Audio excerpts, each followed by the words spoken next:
Hidayat pre primary and ಜೆಯು higher primary English medium ಶಾಲೆ ಪ್ರಾರಂಭ ಮಾಡಿರ್ತಕ್ಕಂಥ ಸಂಸ್ಥಾಪಕ ಅಧ್ಯಕ್ಷರು ಆಗಿರ್ತಕ್ಕಂಥ ಶ್ರೀ ಜನಾಬ್ JH ಹುಂಚಿಗೆ ಅವರೇ, ಇವತ್ತಿನ ಸಮಾರಂಭದ ಮುಖ್ಯ ಅತಿಥಿಗಳಾಗಿ ಆಗಮಿಸಿರ್ತಕ್ಕಂಥ ಶ್ರೀ ಅಲ್ಹಜ್ SS ಹುಂಚಿ ಅವರೇ,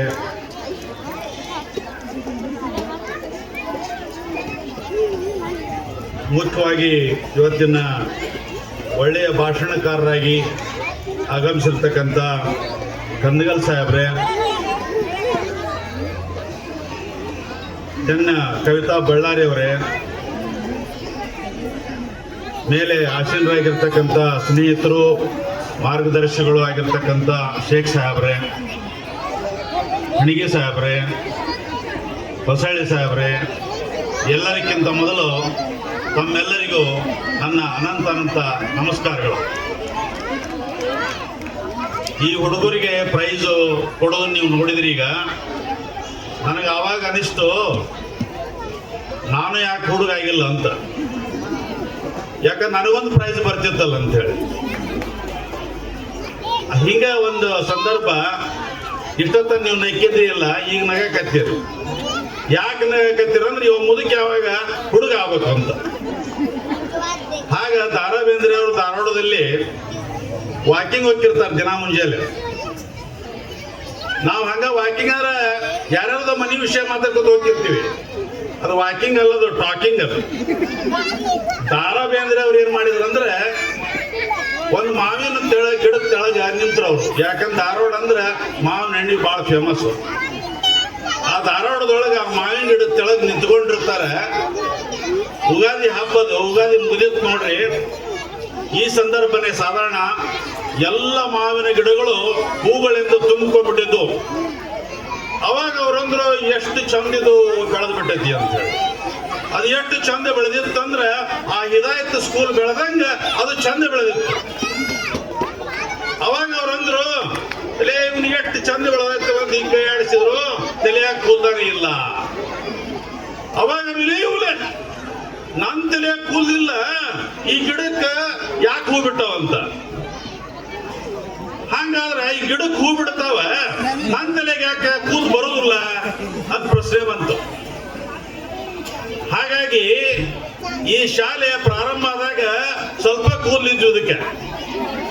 ನಾನು ಈ ಶಾಲೆ ಪ್ರಾರಂಭ ಆದಾಗ ಹುಂಚಿಗವ್ರ ಮನೆಯಲ್ಲಿ ಒಂದು 10-15 ಹುಡುಗರು ಇರ್ತಿದ್ರು. ಅವಾಗಿನಿಂದ ಏನೋ ಅವರ ನಮ್ಮ ಶಾಲೆ ನಾನು ಶಿಕ್ಷಕನಾಗಿ ಸೇವೆ ಮಾಡಿದ್ದಕ್ಕೆ ಏನೋ ಒಂದು ಅವಿನಾಭಾವ ಸಂಬಂಧ ಐತೆ ಅಂತ ತಿಳ್ಕೊಂಡು ನಮ್ಮ ಶೇಖ್ ಸಾಹೇಬ್ರಂತೂ ಸತತವಾಗಿ ನಮಗೆ ಒಂಥರ ಮಾರ್ಗದರ್ಶನವನ್ನು ಮಾಡ್ತಕ್ಕಂಥವ್ರು. ಆಮೇಲೆ ಹುಂಚಿಗೆ ಅವರು ಯಾವುದೇ ಸಣ್ಣದಿರ್ಲಿ ದೊಡ್ಡದೇ ಇರಲಿ ಕಾರ್ಯಕ್ರಮ ನಮ್ಮನ್ನು ಕರೀತಾರ. ನಾವು ತಪ್ಸಕ್ ಮನಸ್ಸಾಗೋದೇ ಇಲ್ಲ. ಯಾಕಂದ್ರೆ I am the part and parcel of this institute ಅಂತ ತಿಳ್ಕೊಂಡ್ಬಿಟ್ಟೆ. ಆವಾಗ ದಾರಾ ಬೇಂದ್ರೆ ಅವರು ಹೇಳಿದ್ರು, ಯುಗಾದಿ ಕಳೆದರೂ ಯುಗಾದಿ ಮರಳಿ ಬರುತ್ತಿದೆ, ಹೊಸ ವರ್ಷಕ್ಕೆ ಹೊಸತು ತರುತ್ತಿದೆ. ವಂಗ್ಯ ಹೂವ ತಂಗಲಲ್ಲಿ ಭೃಂಗಿಯ ಸಂಗೀತ ಕೇಳಿ ಮತ್ತೆ ಕೇಳಿ ಬರುತ್ತಿದೆ. ಯುಗಾದಿ ಕಳೆದರೂ ಯುಗಾದಿ ಮರಳಿ ಬರುತ್ತಿದೆ, ಆದರೆ ನನ್ನ ಕೂದಲು ಏಕೆ ಬರಲಿಲ್ಲ ಅಂತ. ಇದನ್ನು ನೋಡಿದಾಗ ಇವತ್ತ ಈ ತುಂಬಿದ ಸಭೆಯಲ್ಲಿ ಆ ಮಕ್ಕಳು ಬಂದು ಪ್ರೈಸನ್ನ ತಗೊಳ್ಳೋದಕ್ಕೆ ಅವು ಬಹಳ ಸಂತೋಷ ಆಯ್ತು. ನಾನು ಕೂಡ ಶಿಕ್ಷಕನಾಗಿ ಇದ್ದೀನಿ. ದಯಮಾಡಿ ತಂದೆ ತಾಯಿಗಳು ಸ್ವಲ್ಪ ಸಾವದಿಂದ ನಾ ಏನ್ ಹೇಳ್ತೀನಿ ಕೇಳಿ. ನಿಮ್ಮ ಮಕ್ಕಳ ಸಲುವಾಗಿ ನಾನು ಹೇಳ್ತಾ ಇದ್ದೇನೆ. ಬಹುಶಃ ಈ ಭಾಷಣದಲ್ಲಿ ಅತ್ಯಂತ ನನಗೆ ಒಳಗೆ ನಟ್ಟಿದ್ದು ಯಾರ ಭಾಷಣ ಅಂತ ಕೇಳಿದ್ರೆ ಶ್ರೀಯುತ ಕಂದಗಲ್ ಸಾಹೇಬ್ರ ಭಾಷಣ. ಯಾಕಂತ ಕೇಳಿದ್ರೆ ನನ್ನ 2 ಮಕ್ಕಳು ಫಾರಮ್ದಾಗ ಅದಾರ. ನನ್ನ ಒಬ್ಬ ಮಗನು ಇಲ್ಲೇ ಅದಾನ, ಅವ ಹೈಸ್ಕೂಲ್ ಟೀಚರ್ ಅದಾನ. ಕರೆಕ್ಟ್ ಈಗ 9 ಕೂಡ ನನಗೆ ಫೋನ್ ಬರುತ್ತಾ, ನೀವೆಲ್ಲಿದ್ದೀರಿ, ಊಟ ಟೈಮ್ ಆಯ್ತು, ಯಾಕೆ ಹೊರಗೆ ಅಡ್ಡಾಡ್ತೀರಿ, ವಯಸ್ಸಾಗ್ಯದ ನಿಮ್ಗೆ ಅಂತ ಕೇಳ್ತಾನ. ಫಾರಿನ್ ಮಕ್ಕಳು ಒಂದು ದಿವಸ ನನಗೆ ಕೇಳೇ ಇಲ್ಲ.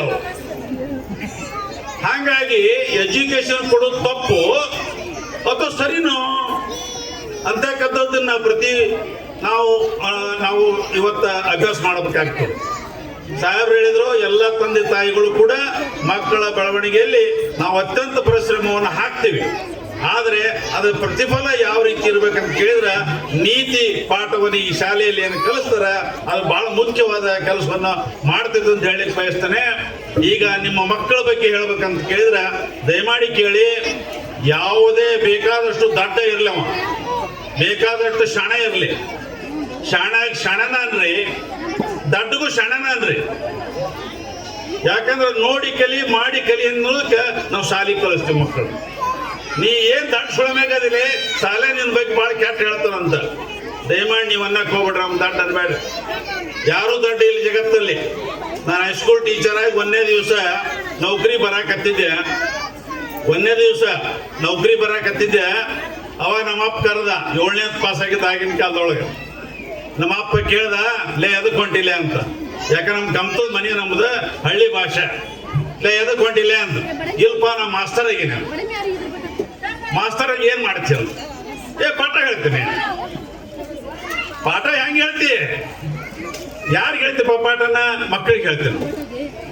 ಹೌದು, ನಿನ್ನ ಶಾಲೆ ಒಳಗೆ ದಡ್ಡರು ಇರ್ತಾರ, ಶಾಣರು ಇರ್ತಾರ. ಮತ್ ದಡ್ಡರು ಶಾಣೆ ಹೆಂಗ್ ಮಾಡ್ತಿ? ಹೆಂಗ್ ಮಾಡ್ಬೇಕು ನೀನೇ ಹೇಳ್ಬಿಡಪ್ಪ ಅಂದಿನ. ಅಂದ್ರ ತಂದೆಯ ಮಾತು ಎಷ್ಟು ಮಾರ್ಮಿಕವಾಗಿರ್ತದೆ, ತಾಯಿ ಮಾತು ಎಷ್ಟು ಮಾರ್ಮಿಕವಾಗಿರ್ತಾವ ಅಂದ್ರೆ ಬಹುಶಃ ಅವರ ತಿಳುವಳಿಕೆಯಿಂದ ಆ ಮಾತನ್ನ ಅವ್ರು ಹೇಳ್ತಾರೆ.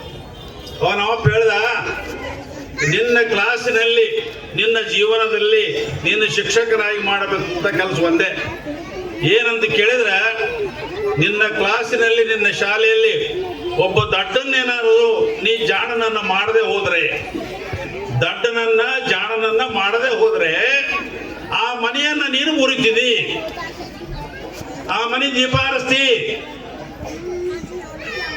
ಒಬ್ಬ ದಡ್ಡನನ್ನ ನೀನು ಜಾಣನಾಗಿ ಮಾಡಬೇಕು. ಅವನು ನೀ ಜಾಣನಾಗಿ ಮಾಡದೆ ಹೋದ್ರೆ ನಿನ್ನ ಶಿಕ್ಷಕನಾಗಿ ನೀನು ಊಟ ಅರಗುವುದಿಲ್ಲ. ಇದು ನನ್ನ ಮೇಲೆ ನೀ ಪ್ರಮಾಣ ಮಾಡಿ ಹೇಳ್ಬೇಕು ತಮ್ಮ. ನನ್ನ ಮೇಲೆ ಅಷ್ಟೇ ಅಲ್ಲ, ಮೇಲೊಬ್ಬ ಅದನ, ಅವನಿಗೆ ಉತ್ತರ ಹೇಳ್ಬೇಕಾಗತ್ತೆ. ಮಗನ ನೀನು, ನಾ ಹೇಳ್ತೀನಿ, ಕೆಲವು ಟೀಚರ್ಸ್ ದಯಮಾಡಿ ತಪ್ಪು ತಿಳ್ಕೊಬೇಡ್ರಿ. ನಮ್ಮ teachers, there are 3 types of teachers. Some teachers are bell teachers, some teachers are bill teachers, some teachers are real teachers. ಹಾಗೆ ಕೆಲವು ಪಗಾರಕ್ಕಾಗಿ ಕೆಲಸ ಮಾಡೋರು, ಕೆಲವರು ಸಮಯ ಯಾವಾಗ ಗಂಟು ಹೊಡೆದಿತ್ತು ಅಂತ ಕೆಲಸ ಮಾಡೋರು, ಇನ್ನು ಕೆಲವರು ನಾನು ಎಲ್ಲಿದ್ದೇನೆಂದು ಮರೆತು ಆ ವಿದ್ಯಾರ್ಥಿಗಳ ಒಳಗಡೆ ಹೊಕ್ಕು, ವಿಷಯದಲ್ಲಿ ಹೊಕ್ಕು. ಅಲ್ಲಿ ಕುವೆಂಪು ಅವರು ಹೇಳ್ತಾರ, ನಾ ಇಳಿದ ಆಳಕ್ಕೆ ಇಳಿದು ನಾ ಏರಿದ ಎತ್ತರಕ್ಕೆ ಏರಿ ಅವಾಗ ನೀನು ಪಾಠ ಮಾಡು, ಆ ಪಾಠ ನೋಡು ಅಂತ ಹೇಳ್ತಾರೆ. ಈ ನಿಟ್ಟಿನಲ್ಲಿ ಹಿದಾಯತ್ ಸ್ಕೂಲಿಗೆ ಬೆಳಿಬೇಕಾದ್ರೆ ಇಲ್ಲಿರ್ತಕ್ಕಂಥ ಏನು ಟೀಚರ್ಸ್ ಸೇವೆ ಎಷ್ಟು ಸಮೃದ್ಧವಾಗಿ ಅಂತ ಕೇಳಿದ್ರೆ, ಈ ಶಾಲೆ ಅಷ್ಟು ಸಮೃದ್ಧ ಬೆಳಿಲಿಕ್ಕೆ ಇಲ್ಲಿ ಟೀಚರ್ಸು ಕಾರಣ ಅಷ್ಟೇ ಅಲ್ಲ. ಆ ಟೀಚರ್ಸ್ ಚೆನ್ನಾಗಿ ಕಲಿಸ್ಬೇಕಾದ್ರೆ ಅಲ್ಲಿ ಇರ್ತಕ್ಕಂಥ ಮ್ಯಾನೇಜ್ಮೆಂಟ್ ಏನಿದೆಲ್ಲ ಅವ್ರು ಬಹಳ ವಿಚಾರವಂತರಾಗಿದ್ದಾರೆ ಅಂತ ಹೇಳಿ ನಾನು ತುಂಬಾ ಅಭಿಮಾನ ಪಟ್ಟು ಹೇಳ್ತೀನಿ. ಇವತ್ತಿನ ದಿವಸ ನಾನು ಬಂದಾಗ ಈ ಬಿಲ್ಡಿಂಗ್ ಅನ್ನ ಮುಂಚಿಗೆಯವರು ನಾ ಟೀಚರ್ಸ್ ಡೇ ಬಂದಾಗ ತೋರಿಸಿದ್ರು. ಆದ್ರಿಂದ ಇವತ್ತಿನ ದಿವಸ ಕ್ಷಮೆ ಇರಲಿ, ಸಮಯ ಅಭಾವದಿಂದ ದೌಡ್ ಮುಗಿಸ್ರಿ ಅಂತ ಖರೆ ಇತ್ತು. ಯಾಕಂದ್ರೆ ನಾವು ಹುಡುಗ ಆಗಕ್ಕೆ ಆಗೋದಿಲ್ಲ.